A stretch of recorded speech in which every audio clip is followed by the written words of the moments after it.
A rail journey in the Scottish Highlands, a timber train carrying trees from the hills.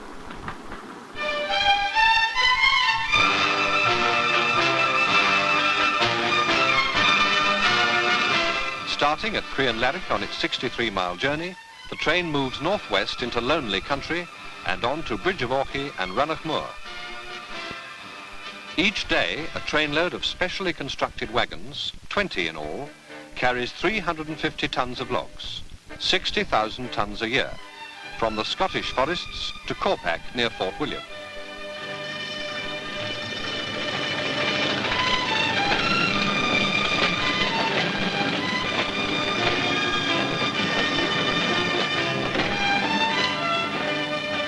The West Highland line is on its own. Up until the opening, it was not fully used and in danger of being closed. Today, the payloads are greater than at any time in the history of the line, and so its future is more secure. A fine use of railway in this environment-conscious age. Trainloads relieving the roads of many lorries and helping passenger travel to survive on this picturesque line.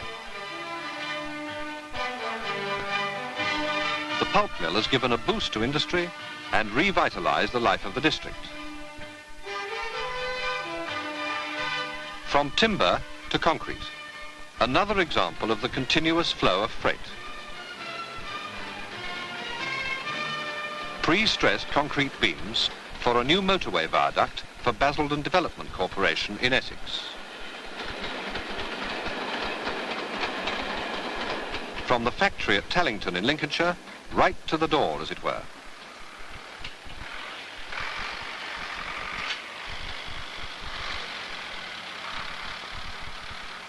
Another spectacular journey by freight is now occurring regularly between Mountfield near Battle in Sussex and Northfleet, Kent, on the Thames estuary.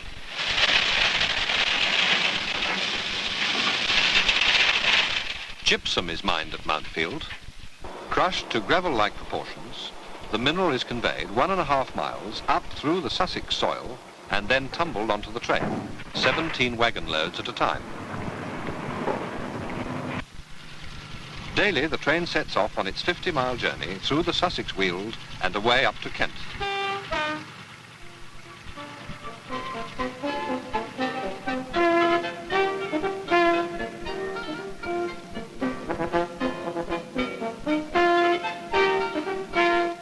This is a stretch of line with sharp curves and steep gradients.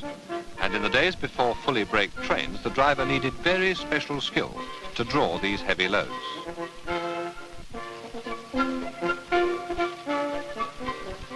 Even today, with up to 500 tons per trainload in tow, you have to watch how you go as you run down into Tunbridge. There are plans for 9 train journeys a week. At Northfleet, a merry-go-round siding circuit and reception siding have been installed. Incoming trains discharge their contents into hoppers while still in motion. And within 2 hours of arrival, they're on their way back to the south to collect the next load of gypsum, a vital ingredient in cement manufacture.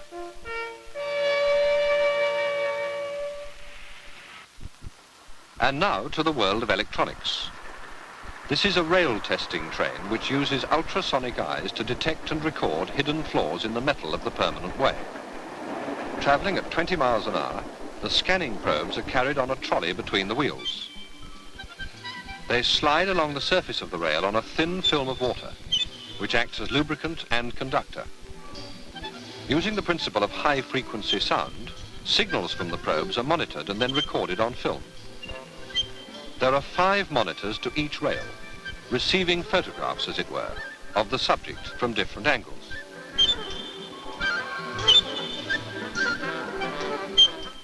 The film camera is driven by the vehicle's guide wheel, which in turn is controlled by the operator.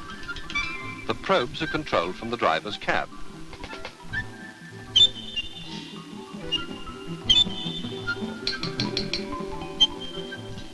Here, a panel contains numbers which are selected to correspond to the quarter-mile posts on the side of the track.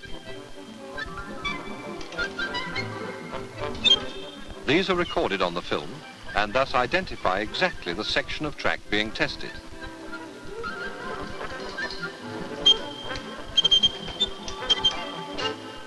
After the film has been developed at the laboratory, it is sent to be scrutinized at the Paddington Evaluation Centre.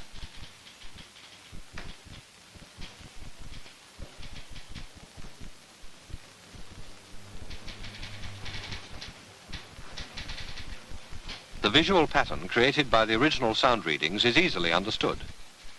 When a defect is observed, its position is pinpointed from the quarter-mile post indicators. This gap in the graph is a burn in the rail surface, probably caused by wheel slip. By this method, entire rail routes can be ultrasonically tested in a matter of days, up to 100 miles a shift. Over to Canterbury, where electronics are being used in a new device for level crossings. As trains approach Canterbury West Station, they operate a treadle between the track. What does it do? The signal box is some 400 yards away from St Dunstan's level crossing, which is difficult for the signalman to see directly when operating the barriers. The treadle has switched on a television closed-circuit unit, which will show the signalman what is happening at the crossing. At the same time, a warning sound attracts his attention to the monitor. Now he can lower the barriers and check on his screen as he does so. There are 2 other such installations in service now. At one, the signal box is 4 miles from the crossing. Gone are the days of cumbersome gates, slow to operate, and therefore creators of traffic bottlenecks. Today, with warning lights, barriers and television, delays are shortened and safety is fully maintained.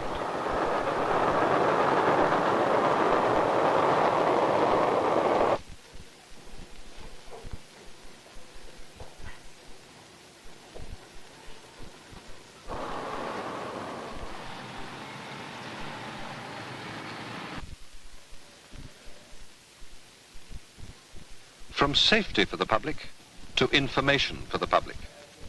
This is Eastleigh near Southampton. In the signal box, a panel controls loudspeaker announcements up to 15 miles away to 7 stations. For announcements at Eastleigh itself, on arrivals and departures, a tape recorder is used and triggered off at the press of a button. Will be the intercity service from Bournemouth to Waterloo, calling at Winchester, Basingstoke, Woking and Waterloo. Passengers... For announcements on train alterations, the information is given by the operator himself. He can speak to each station individually, or to all stations, or just to one platform.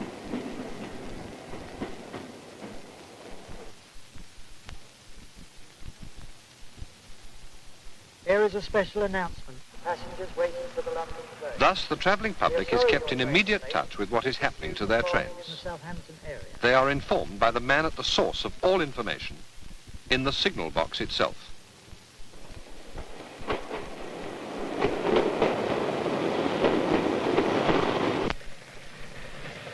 A lot of travelling folk move along the motorways nowadays.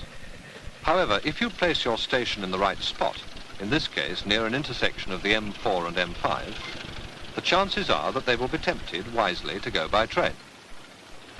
Bristol Parkway Station on the Western region is indeed a station for motorists, with parking space for 600 cars.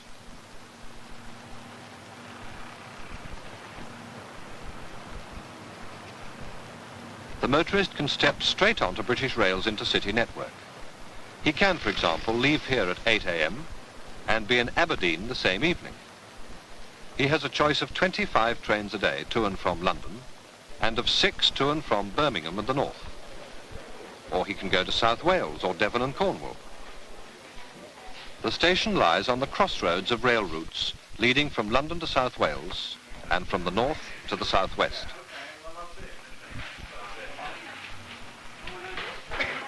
Soon the new very high-speed service from London to the west will pass here, a further encouragement for the motorist to park his car.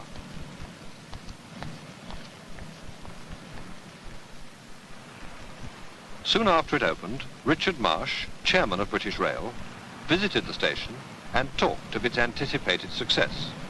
We thought we would get an increase in traffic because it's a station built deliberately with the roads in mind and built in conjunction with them. This accounts for the 15% of people who are new passengers travelling on the railways.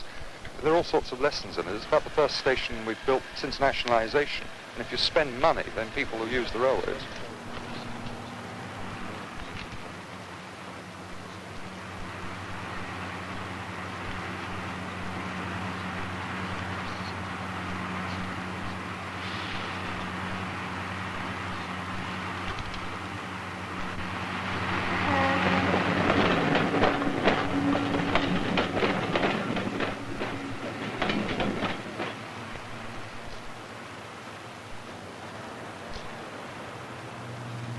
And now an example of the railway train being used in the service of education.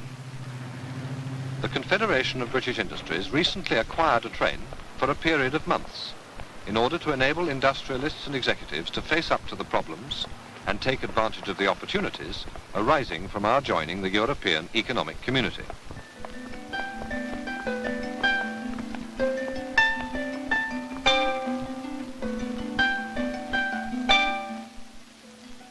Specially designed rooms within the coaches were equipped with television and film equipment.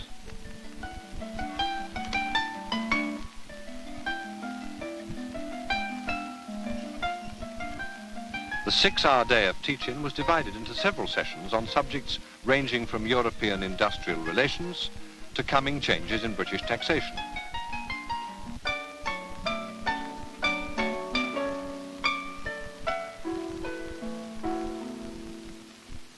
During the tour period, the train moved all over the United Kingdom to some 24 stations, and experts on many subjects accompanied it to introduce and discuss a new and important use of railway facilities. For the scheduled services, the Mark 2D passenger coaches on the eastern region have many innovations which provide the passenger with a pleasant journey. All coaches are air-conditioned at a temperature of about 21 degrees centigrade.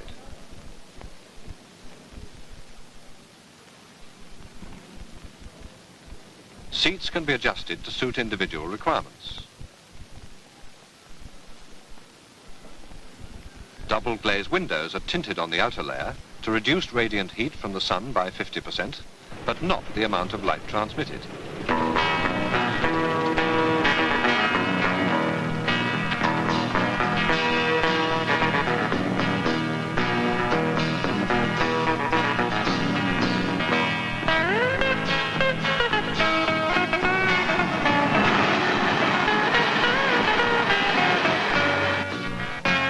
Double glazing, soundproofing and air conditioning, together with the long stretches of continuous rail, enable people to talk or sleep or read or eat more comfortably than in many homes.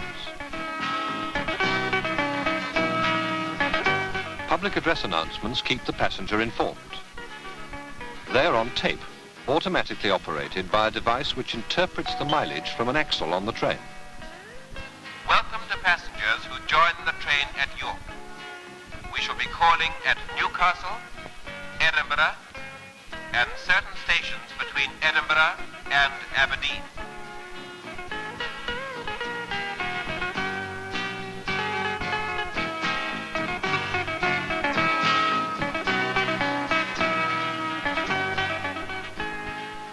So modern rail travel improves as the intercity network develops.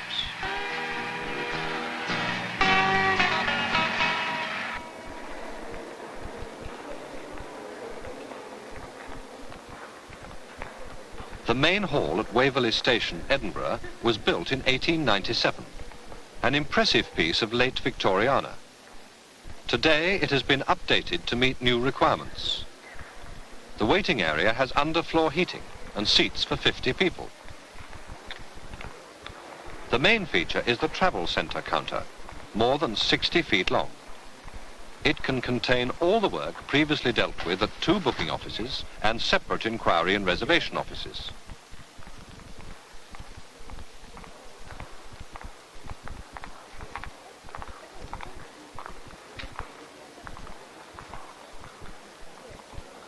Automatic doors make it easy for people burdened with luggage.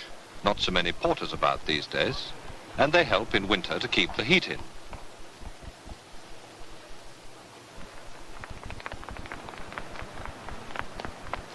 And having bought your ticket, you can step aboard the Edinburgh-Glasgow intercity train for the 43-minute journey of 47 miles to Glasgow. This is a unique service and is a great improvement on the old one, with trains running every half hour in both directions between Waverley and Queen Street. With a 1,250 horsepower diesel locomotive at each end, these trains chase across country at a cracking 90 miles an hour.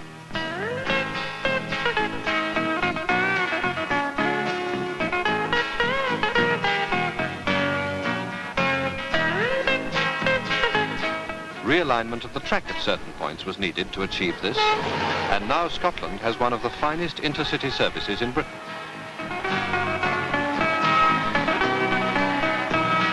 Even the intercity trains will seem slow in a few years' time when the advanced passenger train comes into service. It is intended for speeds up to 155 miles an hour on existing track. The electro-hydraulic tilting mechanism will ensure complete comfort for the passenger, even when taking curves at such speeds. The experimental version of the train is being developed and tested at the Railway Technical Centre, Derby. Today, more than ever before, the railways are competing with other transport. Airlines and motorways are the challenge. But for the generation now growing up, there can be, if we want it enough, a railway network to provide them and their families with a good, fast, comfortable, space-conserving means of getting about in this ever more crowded island. Meanwhile, we can look with some pride at results already achieved. Freightliner trains, fast-moving and familiar.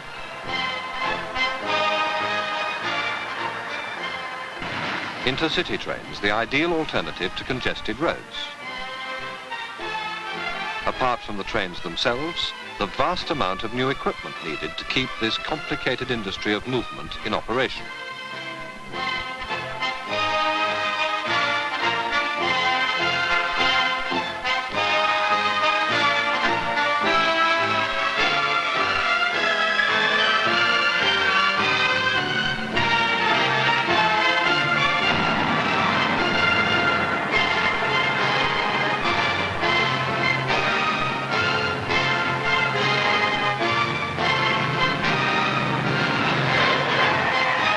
Then there are the men and women with their ability to cope with the new demands of a technological age in a changing world.